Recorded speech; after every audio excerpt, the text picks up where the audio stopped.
नमस्कार, मैं अर्चना त्रिपाठी शुक्ला हिंदी नोट्स के यूट्यूब चैनल पर आपका स्वागत करती हूँ। आज मैं आपको नेग्लिजेंस टॉर्ट इन नेग्लिजेंस के बारे में बात करूँगी, यानी कि टॉर्ट के कानून के अंतर्गत लापरवाही की बात करूँगी। तो लापरवाही क्या है? अपकृत्य विधि के अनुसार लापरवाही क्या है? तो लापरवाही जो है वह एक नागरिक अपकृत्य है, यानी कि एक सिविल रॉन्ग है। ठीक है। और सिविल रॉन्ग में क्या होता है कि भाई ऐसे तो चलिए ठीक है कि जो भी चल रहा है चल रहा है चल रहा है, बट क्या है कि हमको जो है ये तब होता है जब कि एक व्यक्ति जो है वह देखभाल के अंतर्गत, यानी देखभाल के अपने जो कर्तव्य हैं उसको उल्लंघन करता है, जो कि वह दूसरों के लिए बकाया, यानी कि जिसके कारण उसे दूसरे व्यक्ति को कुछ मुश्किलें होती हैं या फिर कुछ कानूनी चोट लगती है। जैसे कि अगर हम नॉर्मली बात करें तो मान लीजिए कि हम और आप मदर हैं, एक मदर है, ठीक है। और ये मैं एग्जांपल दे रही हूँ। और हमारा कर्तव्य बनता है कि हम अपने बच्चे की देख रेख करें, ठीक। लेकिन हम अपने बच्चे की सुचारू रूप से देखभाल नहीं कर रहे हैं, तो इससे कहीं ना कहीं बच्चे को नुकसान हो रहा है ना।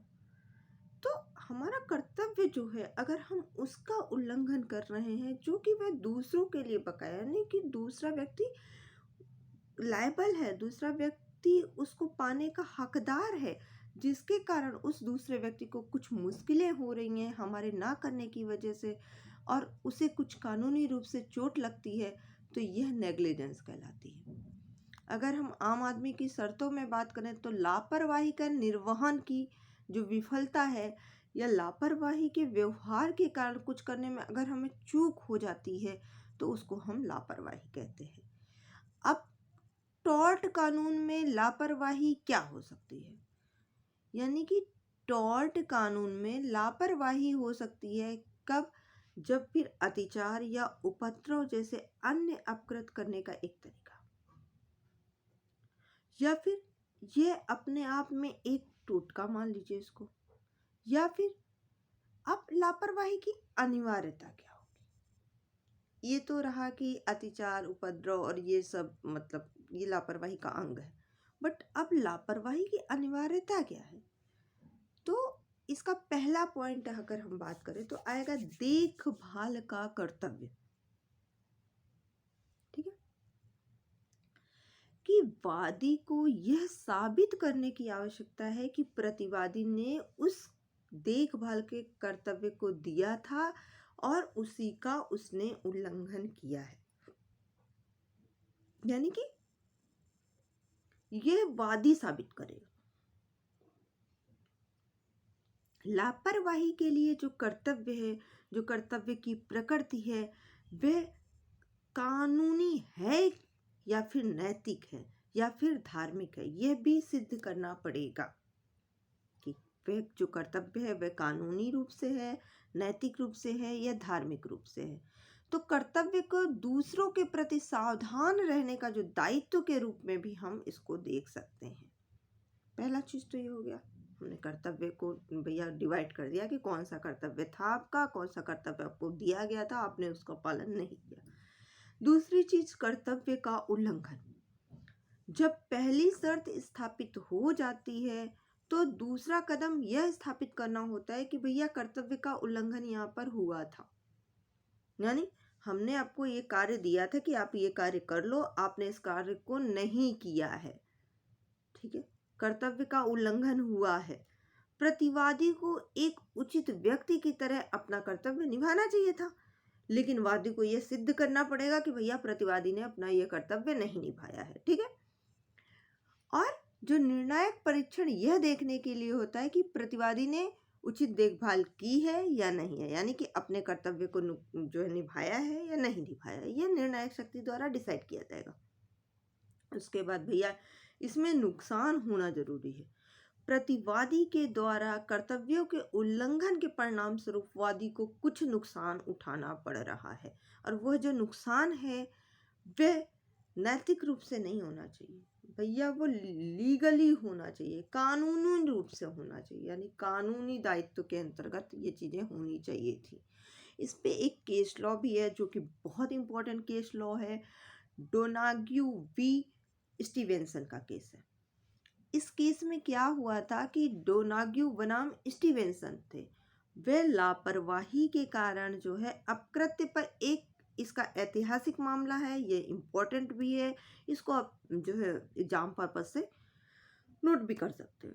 ठीक है, इस मामले में क्या हुआ, वादी जो थे, जो जिंजर बियर है, वो पीने के लिए एक कैफे में गया था, जिसकी एक बोतल को एक अपारदर्शी कार्क से उस बोतल को सील कर दिया गया था। अब बोतल को जो सामग्री थी उसको खाली करने पर उसके अंदर में घोंघे का सड़ा हुआ शरीर निकला। तो यानी कि बोतल की जो दूषित सामग्री के आंशिक सेवन के कारण वादी जो है वह बीमार हो गया था।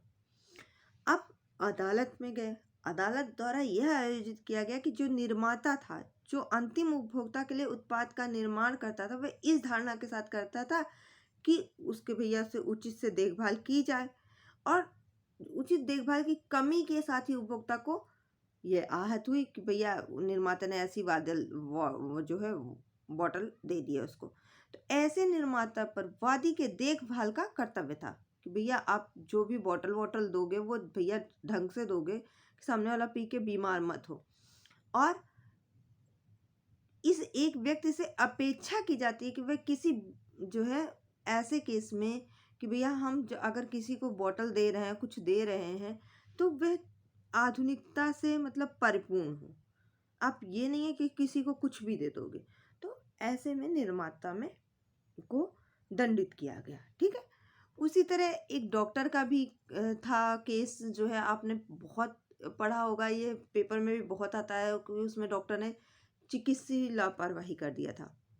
एक व्यक्ति से हमेशा अपेक्षा की जाती है कि वह किसी विशेष पेशे में होने के कारण आवश्यक कौशल और अपने कर्तव्यों की समझ रखता है,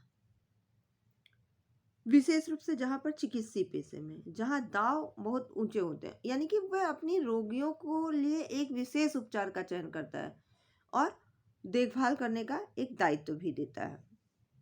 अगर एक डॉक्टर सर्जरी से पहले एक मरीज को अगर एनेस्थीसिया दे रहा है, लेकिन एनेस्थीसिया की मात्रा एक वयस्क के लिए जो है वह जो खुराक होती है उससे अगर काफ़ी अधिक होती है, और अगर इससे मरीज की मौत हो जा रही है, तो इसको हम आप चिकित्सीय लापरवाही मान सकते हैं।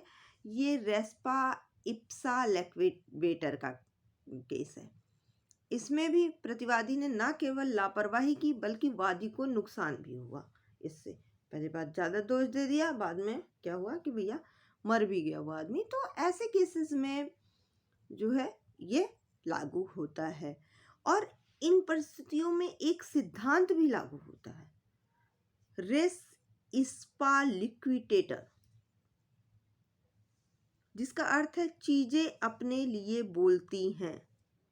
यानी कि अगर किसी ने लापरवाही की है, यानी कि जहां परिस्थितियां स्वयं प्रतिवादी की ओर से उसकी लापरवाही की इशारा करती हैं, वहां पर लापरवाही, प्रतिवादी अगर लापरवाह था तो उसके गलत कार्यों के कारण वादी को नुकसान हुआ है, तो वह पता चल जाता है, उसको सिद्ध करने की आवश्यकता नहीं होती है।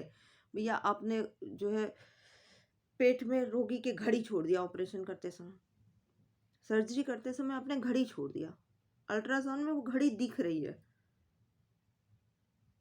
तो क्या इसमें वादी को सिद्ध करना पड़ेगा कि भैया प्रतिवादी दोषी है? नहीं ना, इसके लिए तो प्रतिवादी को फटाफट दोषी मान लिया जाएगा। तो नेग्लिजेंस इसी को कहते हैं। आज की वीडियो में बस इतना ही। अगर आपको हमारी वीडियो पसंद आए तो प्लीज़ लाइक कीजिएगा, शेयर कीजिएगा और खूब सारा सब्सक्राइब कीजिएगा, जिससे कि हमारी वीडियो आपको लगातार मिलती रहे और दूसरों को भी मिलती रहे। इसलिए ज़्यादा से ज़्यादा शेयर कीजिए, ज़्यादा से ज़्यादा फ्रेंड्स को सब्सक्राइब करने के लिए बोलिए, क्योंकि सब्सक्राइबर अगर ज़्यादा होंगे तो हमें भी अच्छा लगेगा, आप लोगों के कमेंट आते रहेंगे और हमें भी पढ़ाने में आपको बहुत अच्छा लगेगा। ठीक है, धन्यवाद।